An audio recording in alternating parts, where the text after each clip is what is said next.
வணக்கம். ஆன்மீக செய்திகள். தஞ்சாவூரில் ஆண்டுதோறும் வைகாசி மாத கருட சேவை புறப்பாடு வெகு விமர்சையாக நடைபெறும். இந்த ஆண்டு கருட சேவை புறப்பாடு வெண்ணை ஆற்றங்கரையில் துவங்கியது. இதில் தஞ்சாவூர் பகுதியில் உள்ள புகழ்பெற்ற 25 பெருமாள் கோவில்களிலிருந்து கருட சேவை நிகழ்ச்சி நடந்தது.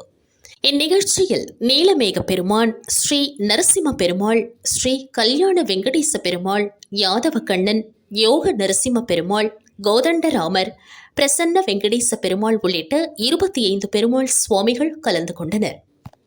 கருட சேவை ஊர்வலம் தஞ்சை நகர முக்கிய வீதிகளில் வலம் வந்தது. திருப்பதிக்கு அடுத்தபடியாக 25 கருட சேவை நடப்பது தஞ்சாவூரில் மட்டுமே. திரளான பக்தர்கள் பஜனை பாடல் பாடியும் நடனமாடியும் பெருமாளை சேவித்தனர்.